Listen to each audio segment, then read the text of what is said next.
And that was one thing that was hard for me to transition, was from going from the hardest worker into the gym to being the smartest worker into the gym. And I mean, that's really where I started making progress. Instead of working out every single day, I'm going 4 to 5 times, allowing myself to properly recover. Hey, what's going on? Welcome to Healthy Living Wichita podcast with Go Time Training. I'm your host, Raymond Elliott, lead personal trainer at Go Time Training in Northeast Wichita, Kansas. I've been in the fitness industry for over 20 years now, and I've seen it all. This podcast cuts through all the fads and gimmicks to give you a science-based truth on all things fitness and nutrition, so you don't have to try to figure it out on your own. If you want to live happier and healthier and get the scoop on how to work out, eat right, and keep a positive mindset, you're in the right place. It's go time. Now, let's get to the show. We're up Healthy Living Wichita. Look at that. We're live. Episode, I don't know, but it's This is 13. 13. So, welcome everybody. I have one of my amazing guests. Took him a long enough time to get in here, so we had to twist his arm, and he'll talk a little bit about his rotator cuff injury now. But Sky Bones is actually one of my really good friends. I admire him, and that's pretty much how I'll tee it off to you. So you can go ahead and introduce yourself, tell the world who you are and why you're here, and all that good jazz. Yeah, I'm Skylor Kistler. I've been here for almost 4 years now at Go Time. 3-sport athlete all my life growing up. Personal training is something I wanted to get into after working out for football for such a long period of time, and obviously learning underneath you, being your Padawan for months. I've learned, either one. Padawan, I like that. Such I have to Google it. a whole lot of stuff that I was able to implement on myself, clearly. And then obviously once I got hired here, I was able to help pass it on to other people and obviously try to better their lives through working out safely and effective exercises. But it's something that obviously we're always learning about. Obviously nobody has all the answers, so just trying to share knowledge with each other and find little tidbits from other professionals out there is something that we're continuously doing. So yeah, I mean, there's quite a few things that I admire about you. One is you're an OU fan, which is great to have in Wichita, Kansas. So that is just nice. I can share that with somebody that I work with. Yeah. So that's probably the biggest thing I admire about you. Yeah. But outside of that, you're always researching. You're always doing things. You basically came up with an idea on Instagram for us to have a kind of community go time area where we could just share quick things to that. And obviously you develop outside of there. But yeah, I think that's a good tee off just to kind of what I would like to talk to you. We have a lot of, younger viewers, and sometimes within our industry, since we have a really big niche of working with older professionals that have a lot of aches and pains and just really want to be better at activities of daily living. Of course, they want to look better. We kind of gear a lot of our conversations. But I think somebody like you that's a 3-sport athlete that went through and became a personal trainer and now working with a lot of public, you probably have a different perception and view of exercise and training. We always kind of call you the form Nazi. A lot of people don't know out here, Skylor works with the most people out of all our coaches here. He has one of the greatest impacts and gets a lot of our real positive reviews. So kind of going in that, some things that you probably didn't do before in sports as much, I'm sure they had some stretching, is, doing some corrective exercise, some stretching, some foam rolling, some mobility drills. How's that impacted you personally, and how do you see that, now implementing that with your clients? True. So growing up through the sports, it was always, a pretty lazy warm up, whether it was with either the sports or working out on my own. It was, as you can imagine, going in the gym right now, watch somebody walk through the doors. If there are stairs, they walk upstairs, and then if they're doing legs, they put on a couple plates, maybe one on each side, and they start warming up with right. light weight. But dealing with little ticky-tack injuries, warming up, foam rolling, corrective exercises, I mean, that has probably been one of the most important things that I've implemented on myself. That way I am getting a proper warm-up, priming my muscles before I am doing squats or deadlifts or bench press. At the Y, where I work out, it's typically just me warming up. I see people walk by, boom, they're onto the bench. Boom, they're doing deadlifts immediately. and I'm sitting there warming up for 10. I mean, depends how I feel. It's 10 to 15 minutes, but I enjoy it. And I'm going on the weekend after I wake up, or weekday after work, I never just hop right into the exercises. So, um, obviously, people that we deal with here may have ticky-tack injuries, whether they think it's from sitting at a desk for 6 to 8 hours a day or working construction, whatever it may be. There's only something that we can find, put them through little tests. Obviously, we have assessments we put them through to kind of get them primed. That way they're able to do whatever it is exercise that they're about to perform, mainly those big lifts at the beginning of the workout. Yeah. Well, I've heard you say that you're 28, so you're still young, still in a young category, newly married and father, I might say. But you, I don't know, I'm just throwing that in there just to add that into the viewers. Yeah. But shout out to Shanae, go Shanae. Anyways, and Kanan, we can't forget him too. Yeah. So obviously a little bit younger, but I've heard you say that you feel better now, being 28 than you did when you were basically, in high school and in those aspects, and being a athlete, that you feel better overall. Yes. As far as just your overall body and everything. Yeah, I went probably, I can remember, age 10 still. It's not that long ago. My first probably year and a half here, I still couldn't touch my toes, whether standing or seated. And then doing the foam rolling consistently with the groups, stretching afterwards with the groups.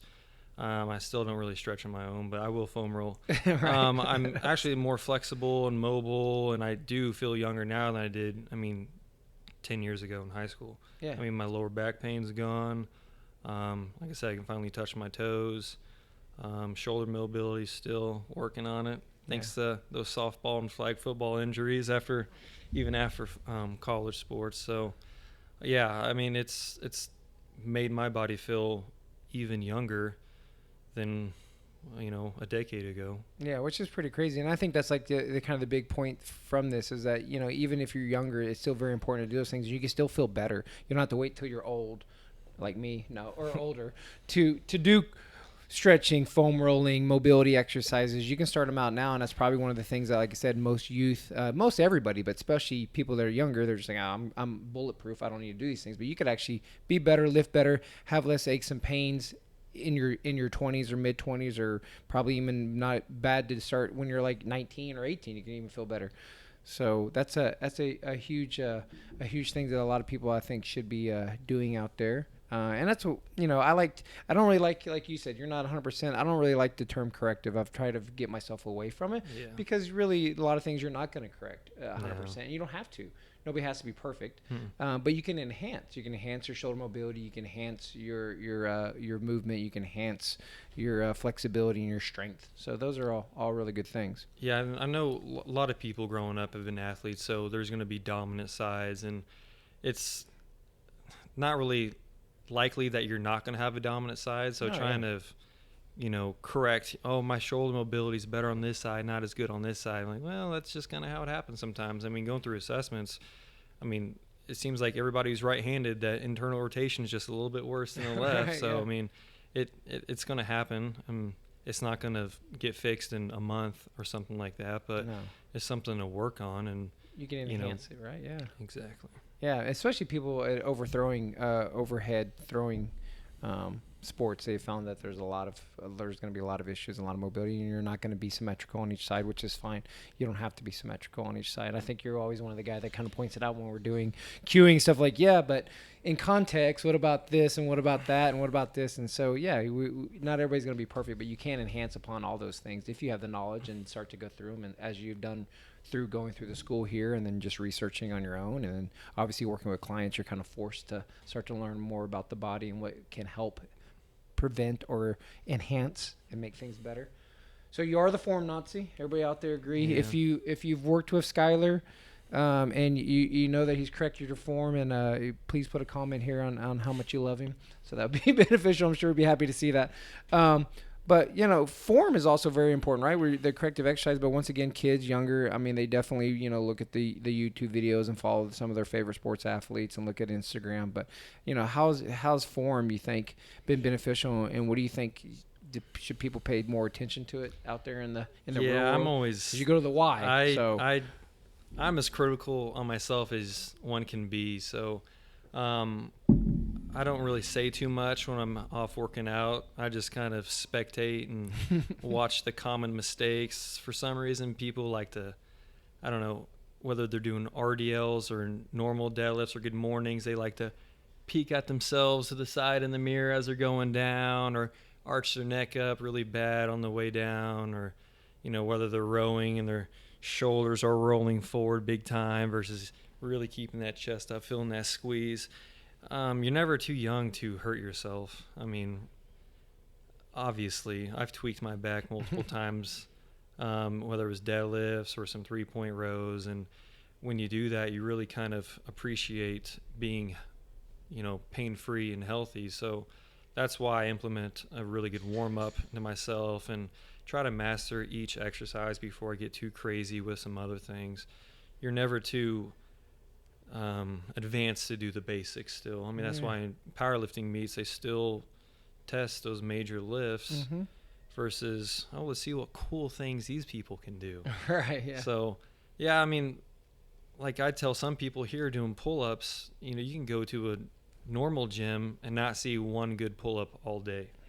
Yeah. So I try to make sure if someone were to look at me, I would be a YouTube tutorial on how to do an exercise. So, which is probably good for a coach. Yeah, it is. That way, when I pull out my Go Time shaker, people can see what it is that I'm about. So yeah, quality over quantity. I think me and you went to Onnit, and they obviously killed us. My hamstring, I think, is still tore from there. But shout out to Onnit in Austin, Texas. But that was one thing they hammered people with form. They were able to kick your butt without any weight because they hammered the foundations and make sure that you're doing everything right. And the same thing that probably and other seminars, Dr. Russins that we went to, is the same aspect. Really focus on form, and they were good. That you're like, they one of the things that stuck with me, they say, is like you don't have to be perfect, you have to be good enough, but it has to be good enough that you're doing it to keep yourself safe. And we see people kind of destroy those things. Is there some certain things that maybe if we gave, hey, here's 5 things that kind of look or to try to do to help out your form, that you feel like could help our viewers? Because that's kind of all we always hear. We're always trying to give some tidbits. I don't want everybody to have to come in here and work out with you, which I would love for them to do. And I always suggest getting somebody that maybe can help you out with those subjects you look in. But what is maybe some tips that you could give people to do to just help some basic foundations or things they should work on? Rowing on the spot. Yeah, rows are always one of them. Rows and pull-ups, for the most part, that shoulder rolling forwards, that the rounding of the shoulder going here versus pulling that back to be able to emphasize that squeeze. That's always one of the most common things. Trying to maintain a neutral spine during the hinging, the lifts and or squats, and really finding the difference between a hinge, deadlift, and a squat. I still see a lot of people squatting their deadlifts. A couple weekends ago, a dad was kind of making a scene calling out his daughter because she couldn't do a weight, and first of all, she was not even doing the lift correctly, and she was complaining about her back hurting, and he was kind of just like yelling, and I just felt bad for her because he's wanting to make her go heavier when she's not even performing the lift correctly. I had to bite my tongue on that one. Yeah, I bet. Obviously. Yeah. So, I mean, the ones that typically people will hurt themselves with are those big lifts, the squats, the deadlifts, bench pressing. It's usually not a big deal. I mean, I don't want to say it's hard to screw that one up, but yeah, it's definitely less biomechanics in that, less little checkpoints that you have to do. Just don't basically get the bar stuck on you. Right. Yeah. So somewhat just like you said, you could do those foundational lifts, focus on those, master those first. And so really, if you're looking at those, try to get those, best form for your body. Yeah. And master those first, throw away your ego, and don't worry about like going too heavy at the expense of your own body because you're not going to do it. Master those first. And then once you have those foundations. Yeah, ego is one of those things where it's hard to leave at the door. It is. Again, for some of us growing up, you're in sports and you're in the weight room with everybody on the team, and you want to be the strongest or the hardest worker in the team. And that was one thing that was hard for me to transition, was from going from the hardest worker into the gym to being the smartest worker into the Yeah. gym. And I mean, that's Like really that. where I started making progress. Instead of working out every single day, I'm going 4 to 5 times, allowing myself to properly recover. Programming is still, I wouldn't say it's completely different, but yeah, allowing yourself to recover, working out smart, not, being the hardest worker, and paying attention to form. It's those will lead you on the right path all the time. Yeah, those are all good tidbits, and I think that's from everybody up, no matter how old you are, looking at those things. So I think you said some good things. Leave your ego at the door. Work on the quality of your lifts. Get enough warm up. You don't have to be the working out to kill yourself. You can still go ham, Yeah, but you don't have to kill yourself, and give yourself plenty of recovery for no matter who you are. Is going to be beneficial. So. I think sleep is one of those things that we both need to work on. We're always like, every time we give all the tidbits out, we're always like, oh man, sleep. Yeah, sleep is always that one little asterisk on our, those things. Yeah, we're definitely not perfect. Me and you, I'm sure both, somebody watched us and we did a video, I'm sure they could probably tell us some areas that we could probably improve upon our form and all those things. I remember when I did a single leg pistol squat on a kettlebell handle, which I probably can't do now without breaking my ankle. And then I had like 12 comments on how I needed to like do it right. And Your I was back like, is rounding. I was like, man, come on, bro. I'm just trying to, luckily I was able to do that. But yeah, there's always things that and there's no, like you said, there's perfect form for you. Yeah. There's no perfect form. That's going to change based on your, structure and all those different anthropometric. Yeah. Body It's like, well, why are you squatting with your toes out a little bit? Why are you squatting hip width? Why aren't you wider? Why aren't you closer? Yeah. Yeah, there's a lot of different variations of things out there, but yeah, you can't be too critical on everybody for doing what works best for them. Yeah, as long as you have like the key components, and I think those are things like you said, neutral spine, finding out between what's the difference between deadlifting or squatting, the hip hinge, knee alignment with your feet, regardless if they're facing straight forward or out, is probably important. Yeah. Keeping that nice cervical neck. Everybody wants to look at themselves in the mirror, which is understandable. Pez neck, Yeah. and it's probably not extremely as bad as like lower back rounding or upper back rounding, but it's still not beneficial. It's Could not be. fun to watch, not No. particularly.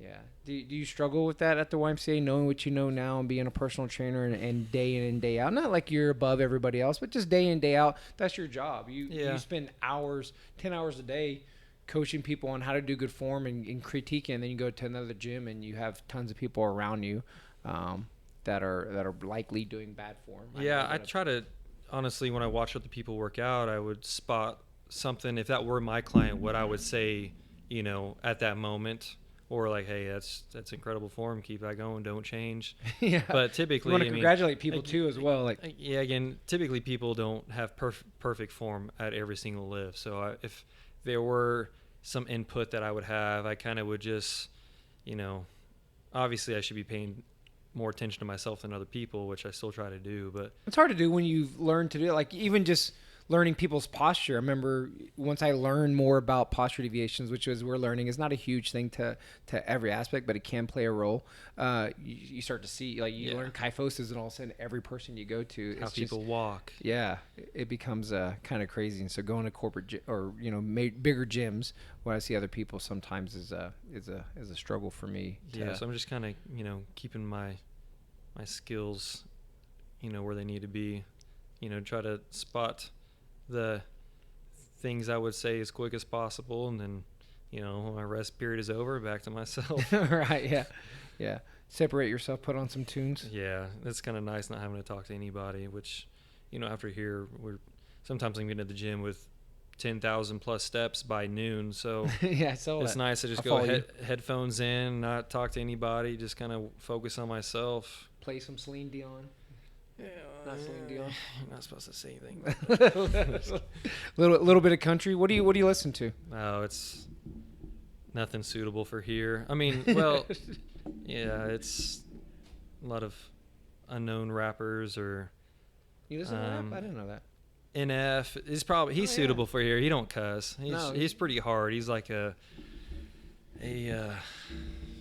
edited Eminem, I guess. Yeah, I think he was supposed to come to Wichita. Yeah, and, he was. I don't think that happened. May So COVID, is second, third week of May. yeah, Yeah, COVID kind of ran he's pretty passionate, and it kind of gets me pumped up. Something I need, you know, after waking up at 3:50 to come into work and be here for 8 straight, and then go try to make myself better. Yeah, it's sometimes difficult to do. It's amazing what music. Maybe we'll save that for another podcast. The benefits of music. They even showed it that it can help recovery post. That if you listen to music after you're done working out, that they've shown potentially better recovery in hypertrophy and That's straight country on the way home. That's straight Windows country down and country music. Yeah, out to the country where you can watch UFC in a combine at the. Hope I don't get stopped by a train in Rose Hill. At the same time, yeah. Yeah, you got to travel a little bit of ways, but that's kind of good. Sometimes I like it because I can get my mind right, and I can start to kind of think about how things are going to go when I get to work and unwind and de-stress a little bit. Yeah, but also sometimes I just want to be home or at work, I guess, per se. Yeah. Well, I mean, is there anything else that you want to kind of touch on? We're coming up on 20 minutes, so I think we just hit a lot of really good things from you. Yeah, I mean. I guess one little takeaway is, you know, we're always going to deal with some ticky-tack injuries. So just because you're dealing with some knee pain or ankle pain, I mean, unless you got a, you know, MRI that says you should not be working out, I mean, let us try to help you out. If you need a physical therapist, we know a pretty good one. Yeah, we know. Saw Julie Wednesday for some dry needling. That always. Shout out to Julie from True Physical Therapy. She might be in one of these podcasts. Got to do one with her not too long ago. So that seems to help with recovery, with the soreness. But yeah, I mean, if you didn't work out when you were hurting a little bit or sore, then a lot of us wouldn't ever be working out. So yeah, I actually saw. It's funny that you said MRI because actually I haven't read it yet, but I just saw where there's an article that Dr. John Russin, which we like to follow, came in and he said you're not your MRI. Exactly. Your MRI. Yep. You're not. I don't know if he cussed. I don't know if it was you're not your effing MRI, but you're not your MRI, which is good. Yeah, I see some of the numbers on like how many people actually have rotator cuff tears or bulging disc and don't even know it until they do get an MRI. They're like, oh, well, yeah, now they're thinking they have an excuse or that's what all the pain is from. It's like, well, maybe not. So, again, working out can do wonders for you. A lot of times it's don't avoid it. It's kind of, you know, more so attack it and strengthen it if you're able to, if it's not, you know, a broken bone or something crazy like that. Yeah, we see a lot of times people run away from exercise when they have an injury, and instead that should be where they go, and you just have to be smart about it. Yeah, at the end of the, you know, the stay-home order for, you know, the pandemic, more or less, I was, you know, sitting in the garage, you know, doing the virtual training. I was getting some ankle pain and knee pain, and then finally we were able to get back into things and, you know, go to the gym, kind of strengthen those areas. You know, 2 days later, the pain's gone. That's knee crazy. Pain, ankle pain gone that quick, really. I'm suffering from a little bit of lower back. And yesterday I did a little bit of a dynamic warm-up, just some stuff that I would use if somebody else has lower back. And I just did regular exercise, nothing crazy. And I don't know if it's just the day after, but I think just engaging my core and getting a little bit more active. Obviously, I worked around my injury. Instead of doing like a bent over row, I did it. It was chest supported. Mm-hmm. My back feels so much better. So I'm going to go play softball tonight and completely tear it. So if you can take my morning classes tomorrow, I appreciate that. Feeling 80%, ready to be 20%. We'll see. I'll have to be smart on that too. So we have to be smart in our normal life. We see that as an issue. People come in here and they do great form, and then like you, I just saw you the other day teaching somebody how to pick up a weight. Like, hey, don't deadlift perfect over here and then go smash yourself bending over picking up a weight. So yeah. All right, buddy. Well, always a pleasure hanging out with you. Sometimes this is about the most we get to talk sometimes. I know. So yeah, both staying busy. Yeah, we're a little busy. So if you guys have any questions for Skybones, obviously this will be out there on the page. We can go over more. We're always available to do free assessments. So if you guys want to kind of check on your form, your technique, or set up an assessment to come in here, feel free to contact us. We're more than happy to go over those things. Those things pay dividends, regardless of your age. Yeah, got that nice in-body scanner to, you know, give us endless amounts of information. It's kind of fun to test yourself every once in a while, see, you know, if you are making progress. Like for us, it's kind of, you know, maybe harder to gauge progress because we're so worried about everybody else. Right. So don't disregard those things. Those things are important, and they can make you better. So if you feel like they're taking away from that, they're not. They can enhance you. and you can be 28, 30, 40 and feel better than you did when you're in your teens. So cool, man. Thank you, brother. Absolutely. All right, you guys have a wonderful day. Thank you for listening to the Healthy Living Wichita podcast with Go Time Training. If you enjoyed today's show and want to get started with your own fitness journey, I'd love to help kickstart your goals. How do 4 60-minute personal training sessions for $99 with me sound? Head over to www.gotimetraining.com/podcast to claim yours. I can't wait to meet you.